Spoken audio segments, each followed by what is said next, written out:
We love you! Hello and welcome to Tribe Talk, the Galway Hurling Podcast, with me, Patrick Earley and David Connors, where each week we'll discuss and divulge all the goings-on in Galway hurling. We'll be taking an in-depth look at the club scene and of course focusing on inter-county, in this, Shane O'Neill's first year at the helm, all of which we'll do in the company of some special guests and former Galway greats. So do come along and join us on Tribe Talk, Galway's dedicated hurling podcast. So it's a busy and important week in terms of Galway hurling. After the kind of mini shock defeat, we'll say, against Kilkenny at the weekend, maybe it wasn't a shock in a lot of people's eyes. We've turned down the barrel of Tipperary this weekend, this Saturday at 1:15 in the Gaelic grounds. I'm delighted to be joined this week by former Galway defender Damien Joyce. Damien, it's great to have you here. Thanks, David. Thanks, William. Welcome. Damien, I suppose, firstly, it's a strange kind of season. I suppose after the last 2 years, you were kind of a selector with under Micheál Donoghue, not being able to go to matches. It must be strange looking on at the boys at the sideline that you kind of, you had such a heavy involvement with, we'll say. Yeah, it's probably a strange season overall, I'd say, David. Even looking in on the games that are happening in empty stadiums and in the back in the winter, I suppose it's great that there's games going ahead for sure, and it's great entertainment. The Saturdays are busy now watching games. This Saturday was a bumper really between hurling and golf in the evening. So there's a lot of sport, and it's great to see the games happening. But it's a strange season just looking at them as I mentioned in empty stadiums playing out, and the Leinster final obviously on Saturday evening in Croke Park, which would normally be a big atmosphere and a good crowd, and similarly with the Munster final obviously. But yeah, it's strange times, but great to see them happening all the same. Yes, for sure. I suppose just looking back to the Leinster final, a disappointing result overall. Well, maybe not a disappointing performance, we'll say, for 55 minutes. So Galway were pretty much in control, Damien, but was that kind of something you kind of saw as well? So we're probably left scratching our heads a bit this week as to how we didn't come away with the win.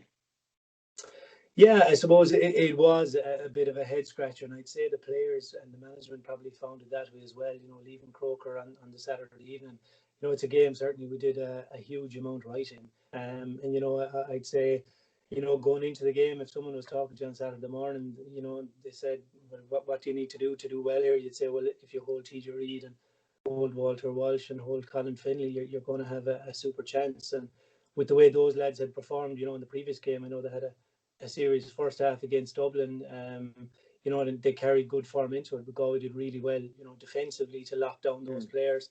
2 of the 3 were replaced, got ourselves into a great position, did really well throughout the game, I thought. Looked the better team for the most of it, but just unfortunately came up kind of that cropper of the 2 goals together, obviously rocked the team, but the response, and I heard Shane O'Neill's interview afterwards and he alluded to it, and he was right. I mean, the response was excellent. We manufactured some great scores and got back on top again, but probably the boys will be a little bit disappointed with the closeout, the last 10 minutes or so, and I suppose that's what they'll look to, from an improvement perspective as they head into a quarter final here now on Saturday again. But yeah, it certainly was a head scratcher, and I'd say one that even after the game, I'd say there was a bit of shock to say, that's definitely one that we had and maybe got away. But good news is there's a chance to rectify it, and there's another big game on Saturday off a quick turnaround, but a game that's coming quick, and nothing like that to focus the mind for the lads. We kind of just said before we came on air there, we spoke about how Galway kind of impressed for a lot of it, and they'd actually built up a 5-point lead, and even at that they'd bounce back from, they'd bounce back after conceding the 2 goals and hit back and win 2 points in front as well. There are plenty of positives to take from the Damien. You know what I mean? There is probably a couple of negatives would have been the 2 goals and maybe kind of persistent fouling in the first half, which kind of kept Kilkenny on their coattails, we'll say. But there is plenty of good, as well as maybe a few minor things to work on, like you said. So there's plenty of room for improvement as well. It would be another thing. Yeah, and there always is, and I suppose with any team or any setup, I suppose that you're looking for those inches and those marginal gains all the time. And you know, I'd say at the first water break, you know, they would have been looking at this saying, well, Kilkenny have got one score from play here. You know, the rest have been frees, and you know that's probably an area they'll look to tighten up on. You know, some of them were 50-50s and one or two misfortunate ones, but nonetheless, it probably was keeping Kilkenny in, and at a time where we were flowing and getting our scores that little bit easier. You know, I'd say the lads will look at that. You know, what you don't want to do is dial off in the aggression, because you don't want to foul either. You know, you want to keep the aggression up and maybe just focus on the little bits of technique or whatever the case is to as your improvement. So yeah, I think that is an area that they look at. You know, again, afterwards, I heard Shane O'Neill's interview. He alluded to the fact that we did create a lot of chances and maybe left some scores out there, and that's probably something that you know, it's hard to rectify in a couple of days as well. But other, you know, bit of luck, bit better on your shooting, and you turn in a couple of extra scores. And you know, in these games, you know, at this level and at this time of the season, those are really important. You know, the good news from our side, I would say, is that you know, Joe obviously has been excellent form from the frees this time of the year. You know, that is a big part of the game, and you can see all the matches. You know, there's, and it'll carry on and be as important as we go down the stretch here as well. So I think, you know, Galway has a lot of quality, has a lot going for them, and there are certainly tweaks and areas they'll want to improve, but I don't think there's anything radical either that you'd say is malfunctioning or anything like that. You know, they're certainly over the two games showed enough to say they're right up there with the best of the teams that's in the competition, I would say. Yeah, just from a defensive standpoint, Damien, I suppose Richie Hogan's goal, it was a thing of real beauty, and I suppose it'll be, you know, a highlight on the highlight reel for many years to come. But from a defensive standpoint, and maybe as a defender for yourself, do you think there was anything they could have done about it, or was it just a moment of magic that you can't really do anything about it? Because in fairness, I think for the second one, there wasn't a lot Joseph could do. TJ Reid is going to basically beat anyone in that one-on-one situation, no matter who you are. But anything from the first that maybe you might have looked at, or you know, you could say, like, we had one or two. You know, one of the defenders was running back towards the goal. It was just the nature of the way the ball was played in, I'd say. You know, on another day, Dahi claims that one out of the air and goes out of it as he does regularly. You know, like, credit to Hogan, I would say. Like, he took the ball down to himself. And he had a bit to do after that as well. But you know, it was an incredible goal. And you know, back to what I said at the start, in a you know, wouldn't have been a full stadium, but in a big crowd, it would have got some response. And even since it's got a lot of plaudits. You know, and especially I suppose coming off the season he had last year, the way it ended for him. But it was a top class goal against a top class defender as well. You know, and defenders. You know, so credit where it is due. You know, Aina will probably be a little bit disappointed. He was starting a little bit out, and then, you know, when the ball was taken down by Hogan, he came, you know, and you know, that whether he should or he shouldn't, he made up his mind, and he did come out there. But you know, I think it was a really good quality goal, finished by a good player. So it's you know, hats off to them for doing it. And then obviously the second one, you know, came quickly. After that, and very little Joseph could have done. I think TJ Reid got the ball. You know, Dahi seemed to slip actually. You know, kind of, as it came in, and it just kind of ended up coming in front of TJ Reid, and he ended up being 1-on-1. But you know, like I said at the start, like he got that touch and he got a point towards the end of the game. But outside of that, he was outfielded and for the majority of the game outhurt. You know, so it's just these players are a lot of these players are at the top of their game and at the peak of their powers, and once they get any chance at all, they're able to take it, and I suppose that's what makes them. And we have those type of players as well. I think, you know, we have those type of forwards who can produce that type of magic as well. So, you know, two good teams, obviously. Yeah, and we had a bit of impact from the bench, we'll say, with, you know, Aidan Hart coming on, and maybe just he's probably a bit more an experienced defender, we'll say, in a situation like that.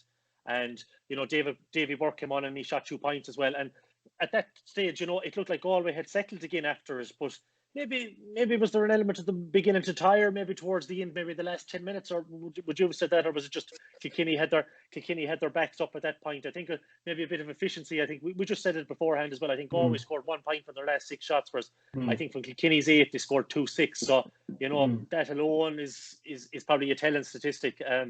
you didn't think they began to tire or anything like that, Damien, or it's Uh, hard to tell, I I, suppose. I don't think so. I mean, we'll say, in those last 10 minutes, while we didn't necessarily, we didn't get scores, right? But we did have the chances. Like there was the one that came back off the post on 63, which was actually ended up being a goal chance for Brian Concannon. He let fly with one hand. Another day that ends up in the net, and the game is different. I think we had two wides, and we had another one that came off the post while they were converting. And that's back to what I was saying, and it's what the manager alluded to afterwards in relation to an area for improvement is that, scoring efficiency, conversion of chances. It didn't look like the team was getting tired. I would have said, but I was only watching it on television. But what I'd say about that is we did create the chances, or certainly had chances. But they got the scores when we didn't. And from your point about the bench, I would agree. I think Harty came in. He's obviously a very experienced defender. Very aggressive, strong, fit. He's physical, and he certainly made a contribution. And David obviously coming in then, really made a contribution with 2 points from play in a short space of time. So those two lads certainly will have put themselves in the frame, I'm sure, for next week, and no better boys to be relishing the task going in either. So. So I think that there's positives there off the bench for sure. And I guess now it's like how do you quickly can you recover and get ready to go again? And there isn't much time to dwell. There's just what can you take from the game, and what small things can you improve for Saturday. Yeah, just finally, because we won't dwell on it, because we've kind of looked at Kilkenny enough now at this stage. Yeah. We don't want to depress ourselves anymore. But were you surprised maybe Galway? You might have been able to pick it out from the TV, but Pádraig Mannion was definitely operating, we'll say, as a sweeper. He was basically an out and out sweeper. Were you surprised that Galway kind of went with that after the success, we'll say, of Pádraig and Johnny Cohen in midfield against Wexford? Or I suppose it's probably different tactics needed for different games. Maybe maybe Shane O'Neill and the boys felt that was a necessity against Kilkenny. Yeah, I didn't know he was an out and out sweeper, to be honest. And from the telly, you could see him back there. From the puck out perspective, you'd say it was very effective, definitely, because we ended up giving Kilkenny the puck outs a lot in on their own, and they tried to run them out, and the lads had great success in turning them over, and converting those into scores. I would have thought that maybe he was a guy who ended up dropping back, ahead of the play, if you like. But obviously you were at the game. Was I surprised? I guess it's down to, sometimes playing Kilkenny, throwing something different at it is not a bad thing either. They like to play it straight up, and when you do throw something different at it, and you would say that whatever tactics Galway were using, it certainly put them into the driving seat and got them into a good position to go and win the game. So it's usually whoever sets out their stall and gets into their stride quickest and first then dictates the terms. And certainly Galway did that, I would say, for the majority of the game, really. Just like we talked about, just caught at the end. So whether or not they go with that the next day, it probably is like what you said, horses for courses, and looking at what the matchups are, and then seeing what's the best way to first and foremost get your own team going, and then obviously to have an eye on the opposition and how they need to be counteracted again. It was hard to tell, I thought, from the telly, even though reports afterwards, and like what you say, that's the way it looked. I suppose we'll just move on then to Tipperary. Kind of, what were your initial thoughts on the draw? Probably wasn't. If I was to be perfectly honest, I would have preferred Clare, but I suppose you kind of have to beat who's in front of you now. What were your own initial thoughts, Damien, on the draw on Monday morning? Yeah, I kind of thought from the outset, I had a hunch that we might get them. That was probably when the draw was going to happen. I was keeping an eye on the phone to see who we were going to get. I suppose, it's probably very, if you drew Clare, right, so they've been going well. They had a bad start, and then they had a kind of an upswing against Laois, and then came into the Wexford game probably on that kind of upswing, if you like, and got it done against Wexford, who have had very poor form now, it looks like, over the course of two games.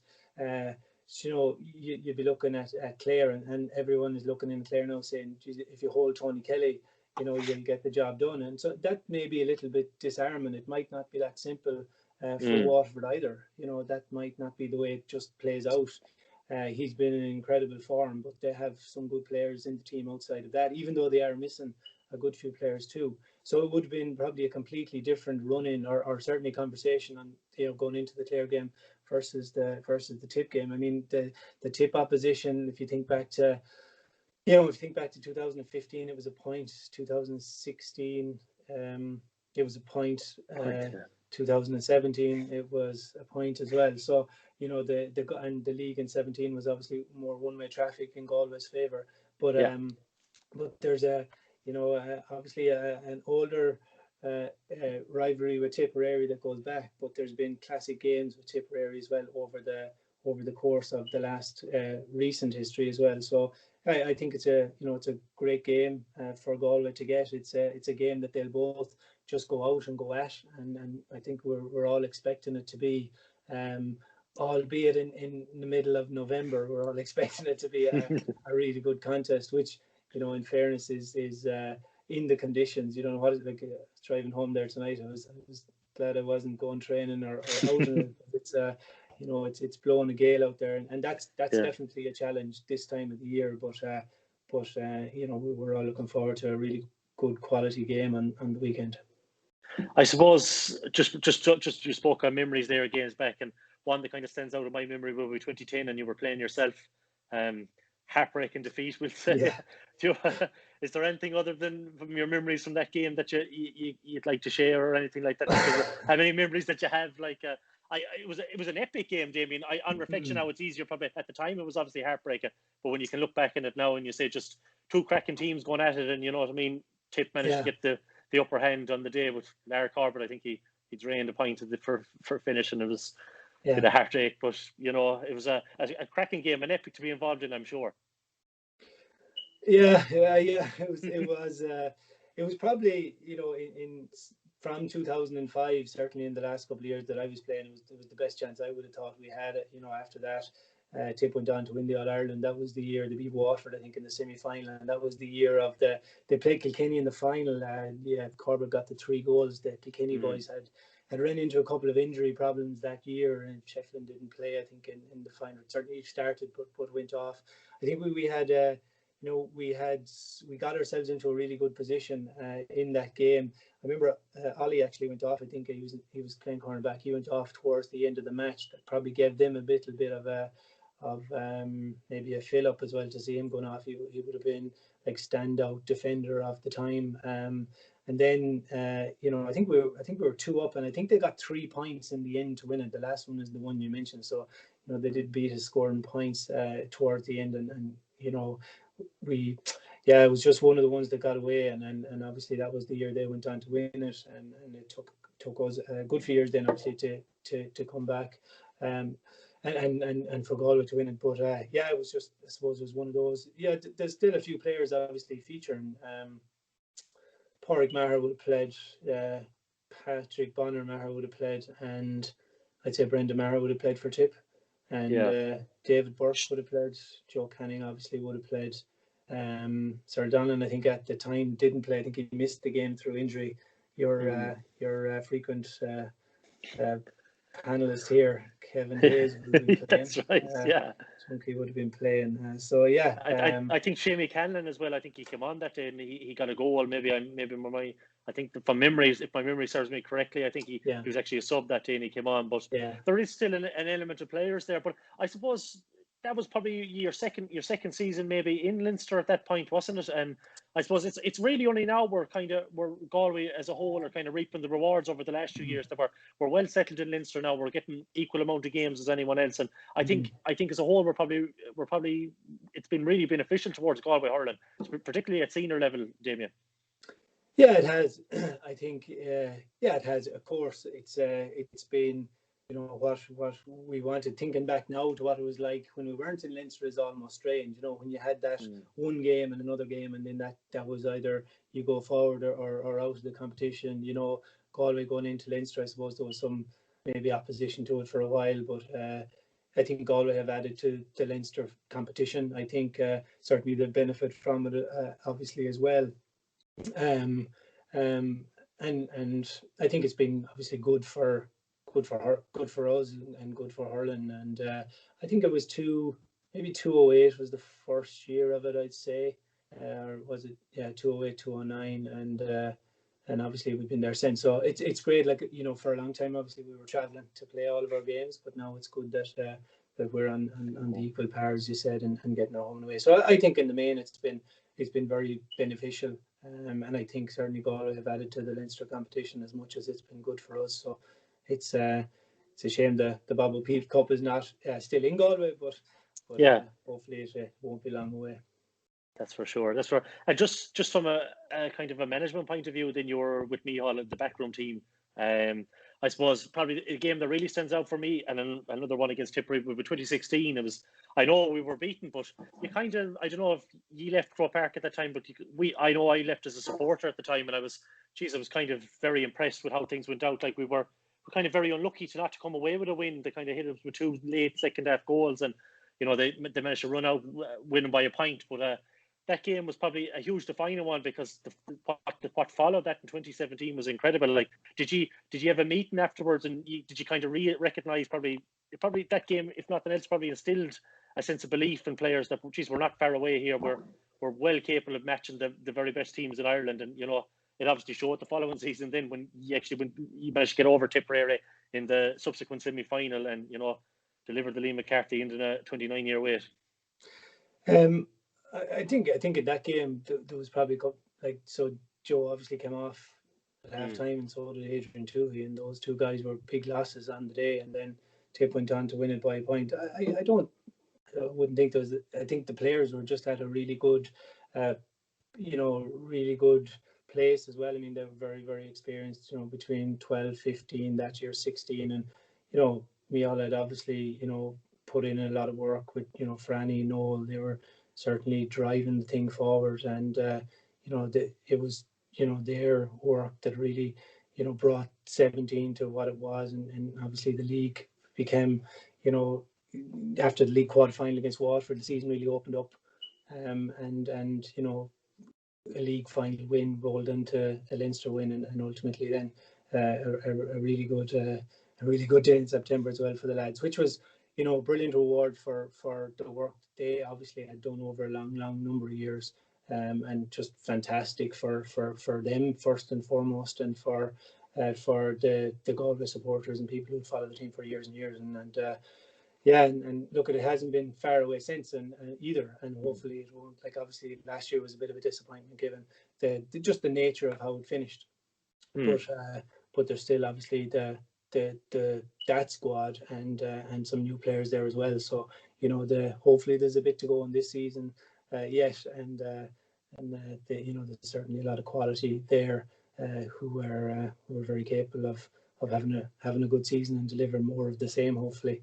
It was just from my own perspective, I was delighted to be just to help out, and I looked at it as very much a learning experience for me. It was helping out on the analysis side, but a terrific group to work with, and they put a brilliant structure in place, and it's a great learning environment for someone like myself who just finished hurling, just to be seeing what's going on. So it's great. Brilliant.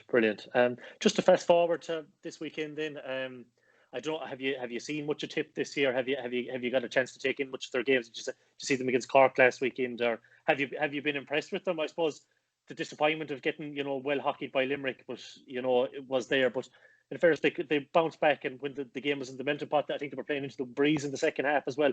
They found a way, and they managed to beat Cork. With Jake Morris getting probably the all important goal for a finish. It's probably a game that's probably likely to take on a life of its own. But what have you made of Tip so far this year, Damien? They took a bit of a hiding against Limerick the first day, and I'd say they obviously would have been very disappointed with that. They were beaten, I think, 9 points, and there was the goal that probably shouldn't have been allowed. So that's a 12-point loss for them. Limerick had a game played going in, so that would have been a help to Limerick. But I definitely think it would have been for the All Ireland champions, and they had lost the Munster final last year to the same opposition, so I'm sure they would have been disappointed. And then you could see, they were obviously smartening from that as they went down to play Cork, who had a bit to prove as well off the back of there. So they're probably. I'd say they're probably feel themselves. They're probably a bit of a mixed bag so far.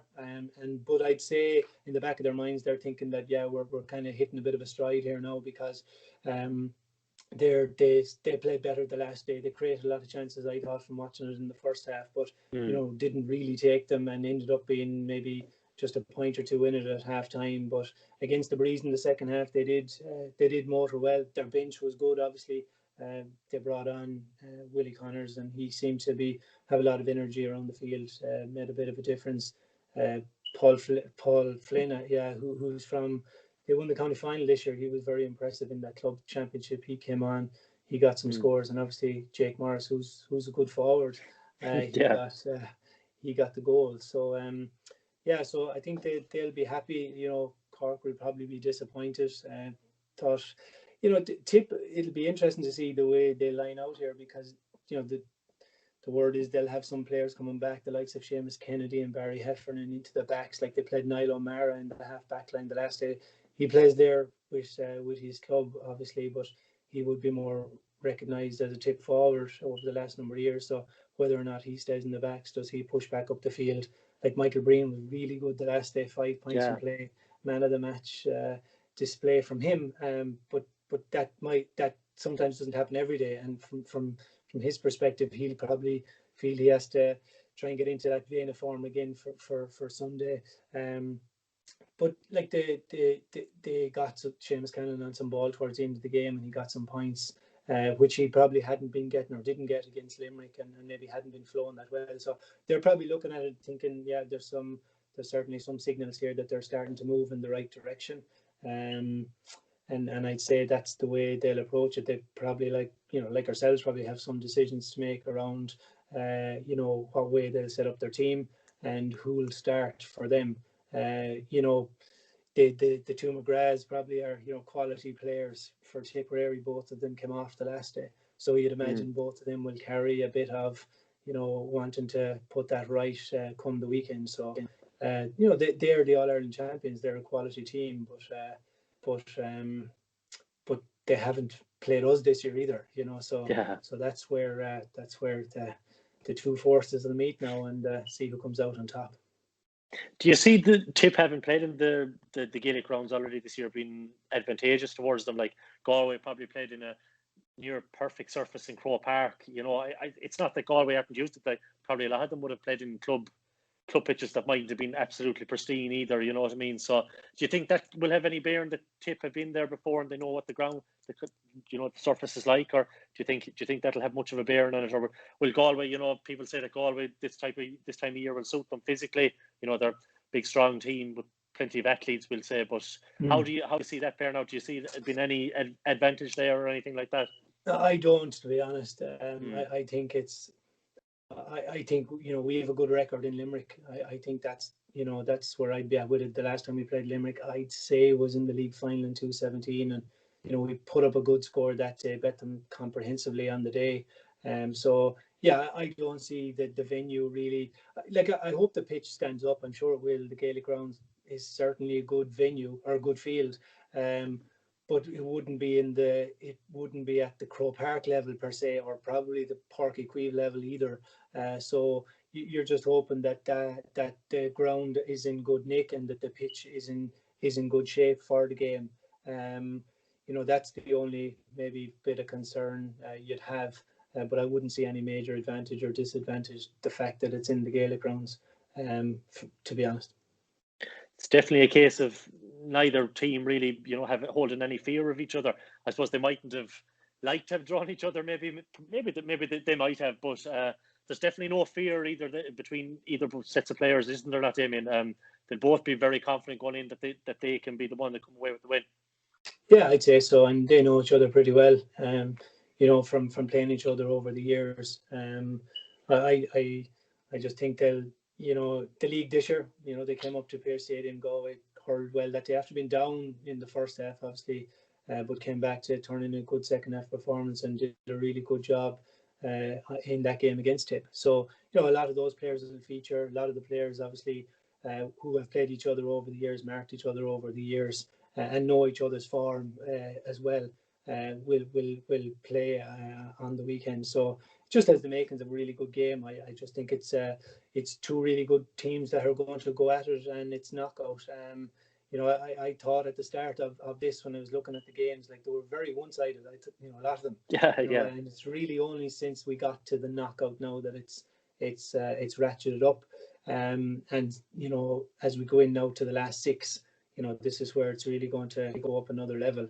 And it's just a case of who can make the step up now, learn as much as they can from last week, recover their players as best they can, and go at it as hard as possible. And look, all teams are well prepared.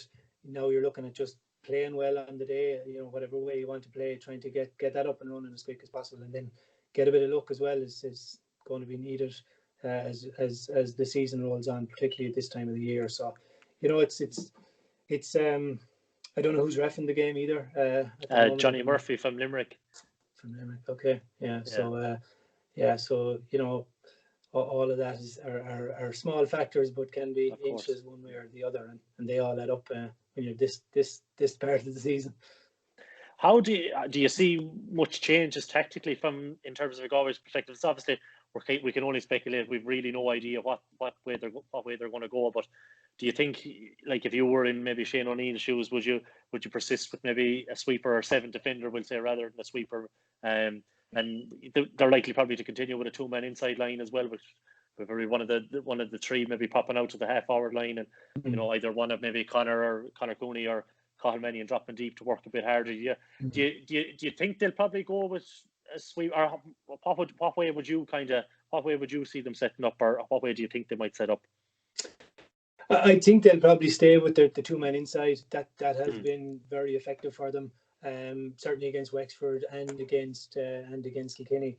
Like, the big advantage that has obviously is the two lads they have in there. They can win the ball. They have an eye for goal, and if they don't win the ball, they're a nightmare to get out past. So they have an awful lot going for the lads that they have in there, and they're putting it in there quick. Their half-forward line obviously is coming back, working hard, and I suppose it's one of the most used words now in hurling is the middle of the middle third, and who wins that has a big say. But Galway putting plenty of bodies out into that area of the field. They're quality players who can score from distance, but they're also putting in good ball, and they're putting it in very fast. Like Joe is putting in, he's letting it in off his hurler, did the last day as well. Yeah. But like I said, the targets inside are dangerous when they get the ball, so I think that they'll definitely persist with that. They possibly look to see how they can maybe get somebody maybe as an extra person coming in to support that. Then maybe, obviously with your half-forward line far out the field, you need maybe your centre forward or maybe a call. I'd love to see a call tearing down the middle and taking one of those balls on a, that's passed across to him and running straight at the goal, and then maybe creating a goal chance or two off the back of something like that. And defensively, then I think it's probably just whatever matchups they go with, whether or not they go to sweeper. I'm not 100% sure. I'd imagine it'd be more of an orthodox game, I would say, against Tip. But certainly I'd say they persist with what's happening from a half-forward line and the inside line perspective, because they're getting a lot of chances, and they're creating a lot of chances both from out the field and from inside.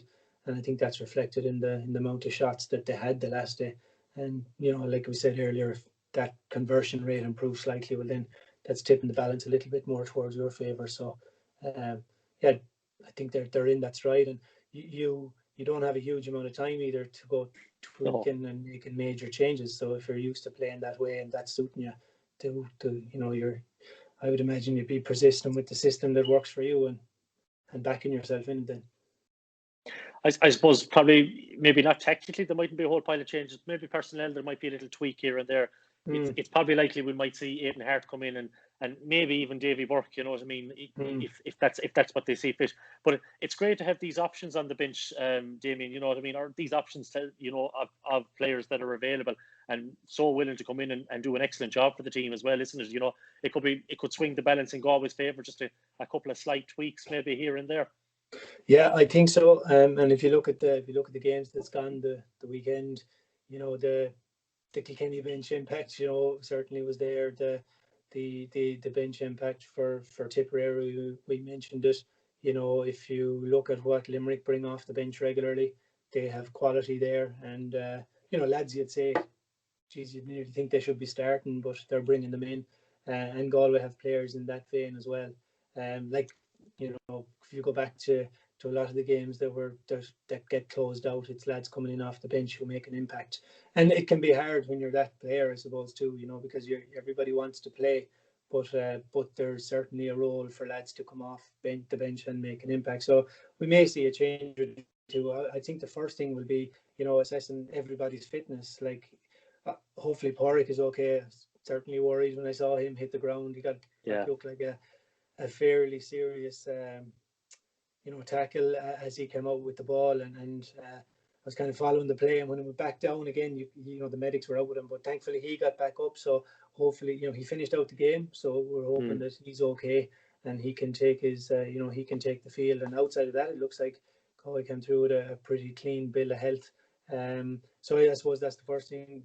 See who making sure everybody's available, and then the lads who came off the bench the last day will probably be, performed well, so they'll probably be eyeing up a start, and that all adds to it. But either way, whether it's the lads who came off the bench that started or whether it's the lads who actually started the game hold their places, I think Galway have good options for both starting and for coming off the bench, and they do have plenty of the matchups as well to get on top of Tip, and I think plenty of the forwards as well to trouble their backs, because they'll certainly be worried and be scratching their heads about the two men inside line with what Galway is offering, and probably thinking about how they're going to defend that. I think they'll be looking at the video of the goal Pat Horgan got, the last day, and saying, Jesus, we're a long way out the field there, and he ran in, and if they leave that type of space against Galway, it'll cause them trouble. So Tipperary I'd say have plenty to think about as well coming into the game. But yeah, I think we've plenty of options. It's probably difficult enough to predict a lot of the matchups, but I suppose one in particular that we can probably nearly nail down at this point will probably be Dahi probably on Seamus Scanlon. So that promises to be a serious battle and potentially a game-defining battle right there. You know what I mean? Yeah. It's one to relish and look forward to at the weekend. If you're for a neutral looking on, it mightn't be as easy for us watching, but for a neutral, definitely it'll be one that'd be really looking forward to. Yeah, for sure, and they've had good battles over the years as well. So you'd imagine that's going to be one, and that's it's certainly one to look forward to with great interest to see how it goes, and and I suppose Tip do have good forwards, so our backs and our matchups will be important, but you'd imagine that's an obvious one, whatever the rest of them are, but that's one you'd expect would happen. All right. Yeah, because there's so much versatility maybe in the Galway backline and the Tip attack, but I suppose Cannon is probably the most likely to go in the edge of the square. I suppose an extra game from Dahi's point of view should really bring him on as well. He's just back from injury. He had a really good game, I thought. You wouldn't. He's like a fella that was never away. He's just an absolute machine, isn't he? But yeah, the extra game should stand to him as well. Maybe an extra few minutes in the legs, and probably it's all, as you touched on already. This week is all about rest and recovery now, and they probably won't get a lot done. So it's more tactically and getting those matchups right. I'd say so, and I think the game will bring on Galway as a whole. To be honest, like the Wexford game wasn't really, there wasn't a huge test in it. Galway got their job done early enough in the game and saw it out well. So in terms of a real competitive game that you learn a lot from, it's definitely the one last weekend. So I think it'll bring on the whole team. It'll bring on the likes of the players who had missed maybe some game time from the Wexford match, like Dahi, who you mentioned. But I think in the main it'll bring on everybody, because it was a real tough championship game, which we did a lot right in, but also have some stuff that we can improve on. And you have the added piece now of kind of coming off that loss with a bit of bit of maybe hurt off the back of that you can channel now for the weekend. So I think we, as a full group, I think, and both management and players, from because from the Wexford game, everything went perfect, but the seasons aren't, or the games often are, go with ebbs and flows, and sometimes there's always learnings, and usually more learnings in a defeat, unfortunately. But the good news is, as I said at the start, that the chance is now on Saturday to act on that and move on from it. So so I think I think everybody will improve from it. Definitely. Just, I suppose, a minor critique would be maybe we passed up on a few goal chances at the weekend as well. Well, probably was Jason Flynn's one was probably the most clear cut, but Galway, if there was one minor critique, probably over the last 2 years, maybe we probably aren't scoring enough of goals. Tip probably are capable. With the likes of Canlan there, and they managed to score 2 again the last day. Do you see that being a worry? I suppose probably your time there, you would have noticed their goal chance creation probably wasn't down that much. You know what I mean? So it's, I suppose the main thing would be getting the ball into Kincannon and Whelan, because we both know if they get good quality ball, they can finish. Yeah, they can for sure, and Jason had the chance, in that position again. Had he gone across the goals and Murphy saved it far side, we would have said put it near post where he can't get his hurl across. And in fairness, he put it near post. Murphy's a real quality keeper, but I'd say Jason getting that chance again, he'd be backing himself to hit the net and not leave him no chance with it. Everyone would like to score goals, and you can see the fill up it gave to a team that was kind of being out hurled really. And this time of the year, as well, it's nice to get one, because the goals was scored. Say Jake Morris's goal hit the ground first straight in. Similar with the Horgan one. They're a goal this time of the year, because it's hard maybe to manufacture them as easy because the ground conditions and what have you. But I don't think it's necessarily a huge problem. Galway are getting plenty of chances. They're taking shots from well out the field. But would they like to score more goals? Of course they would. And I think that's what I was saying earlier.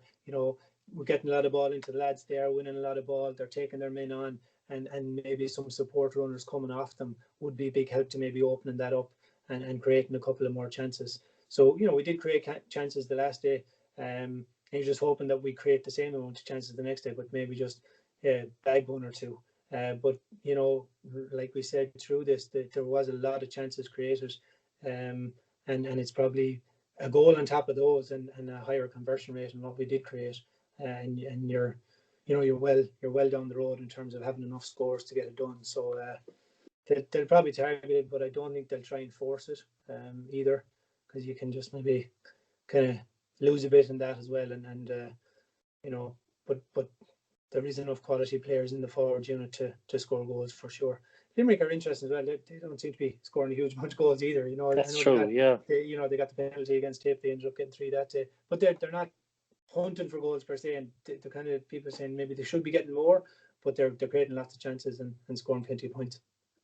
That's for sure. I suppose the winner will still feel like they have a huge say in the All-Ireland, won't they? Or what am I saying? Of course they'll have a huge say.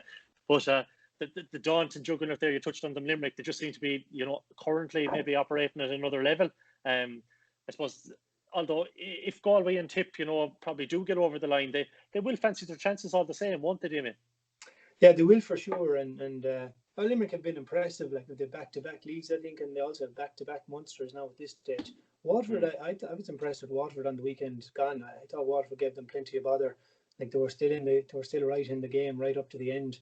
Limerick had a very good kind of that after the last water break. They really powered on, seemed to get on top of the half-back line. Gerard Hegarty really came into the game, looked like, and powered forward.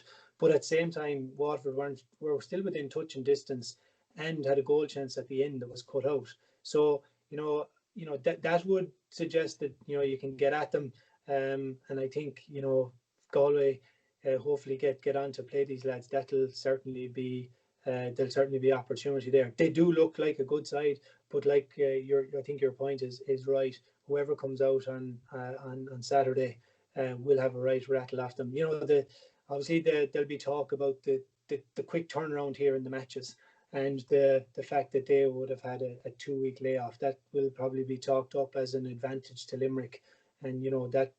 But that may be the case. We don't know, but for now, I suppose everything from a Galway perspective anyway is get through Saturday and then see where you're at as regards gathering an effort for the following week, hopefully, which would be a great game to be looking forward to as well. So lot to happen in the next few days.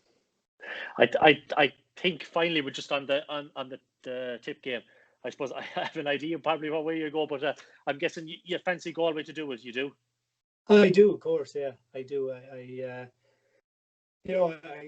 would have a lot of belief and a lot of faith in the team that's there.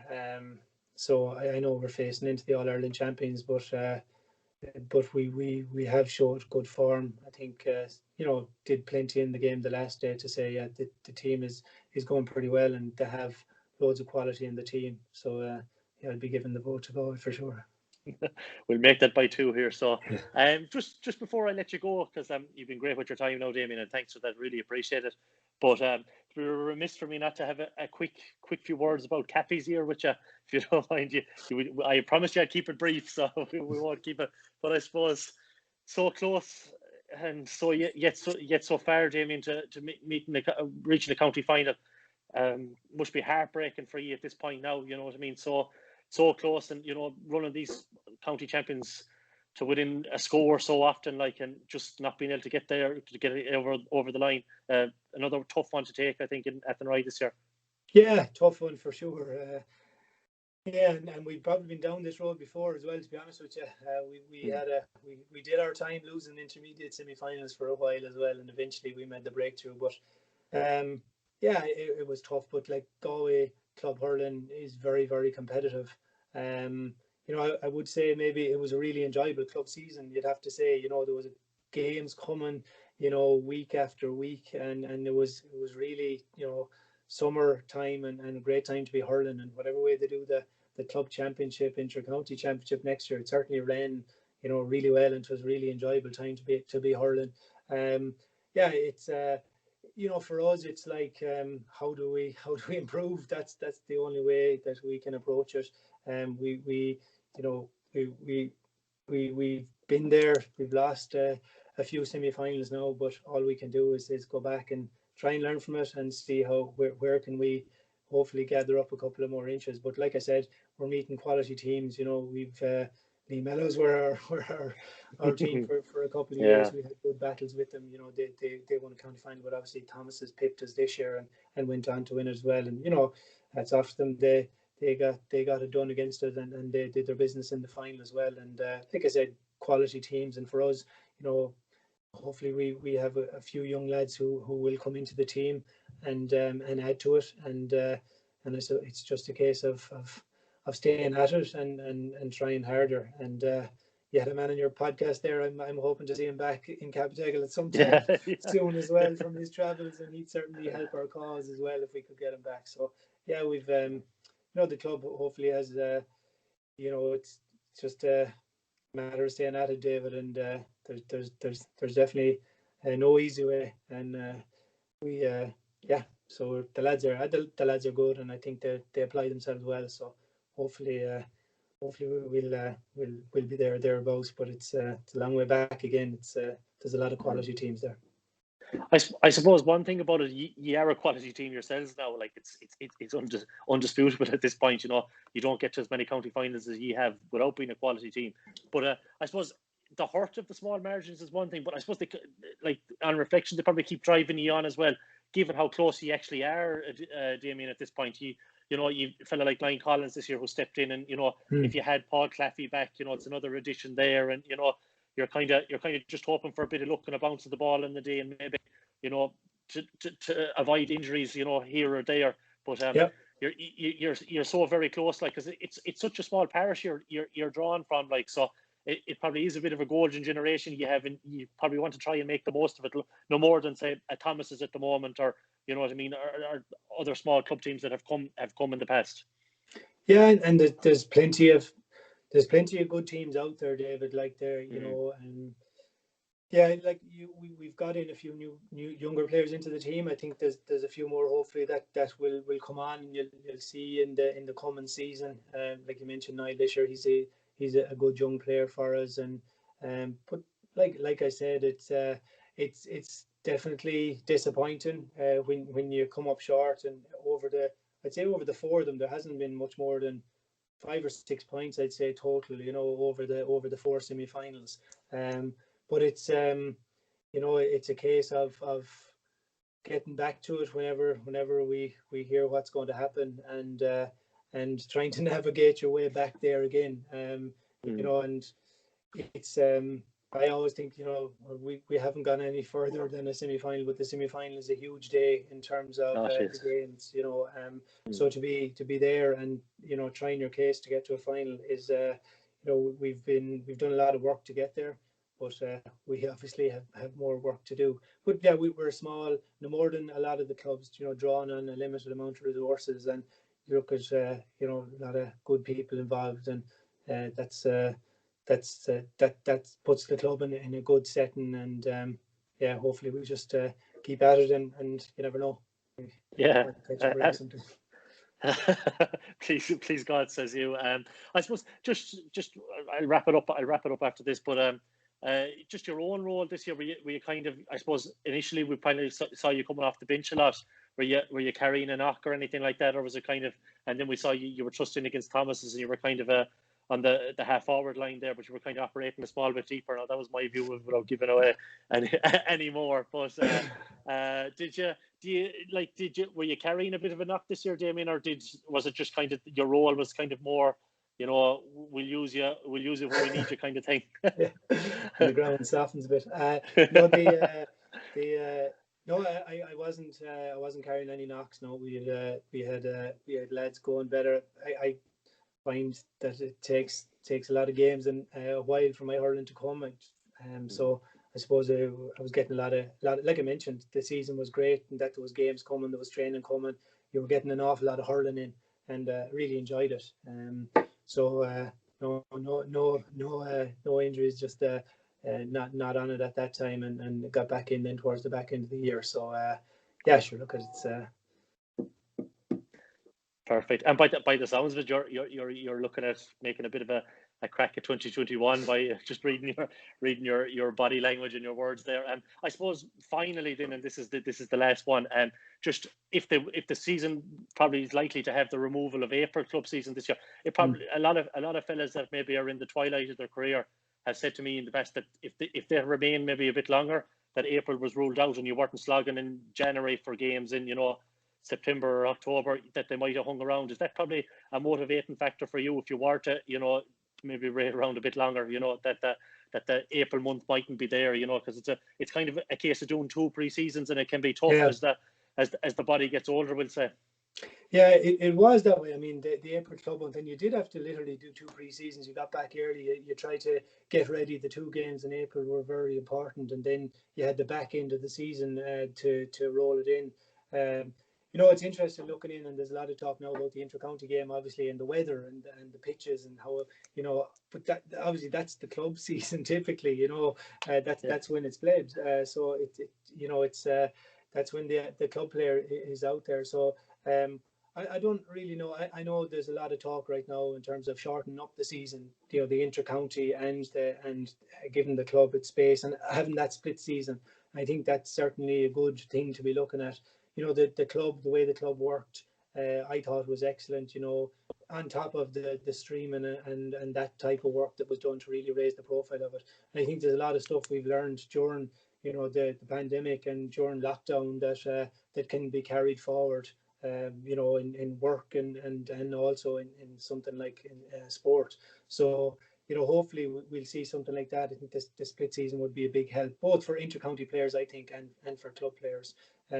So whatever way they do it, be it club going first, and inter-county going second, or inter-county rolling off the back of this year and into next year, and then club going after the back end of the summer and the autumn. Either or, I think that's fine. But I do think that split season is a really good model, and hopefully over the course of the next 2 years, it becomes very clear when there's a club season and when there's an inter-county season, and I think that's good for the players in terms of who's playing club and the player who's a club player but also an inter-county player, because it's given them a good opportunity. I mean, the thing I found this year was that the players in form and club were obviously on view for inter-county, and they were going transitioning straight across into the inter-county panels. And I think that there could be a nice model there. But what I'm hearing, they may be looking at it in reverse in terms of inter-county going first and club coming second. So we just need to wait and see. But it's I thought there was a lot of learnings this year, I think, that can be carried forward, and a lot of positives out of it, I think, from both the club and inter-county season perspective. Brilliant. Damien, we'll wrap it up there. Thanks a million for coming on, and I really appreciate your time. I suppose just in terms of the show, we'll probably be back Friday evening after the team announcement, just have a quick run through who was playing where, or what the likely matchups are to be by the time the teams are announced on Friday. Patrick is probably due to be back again. But thanks again, Damien, and we'll chat to you soon.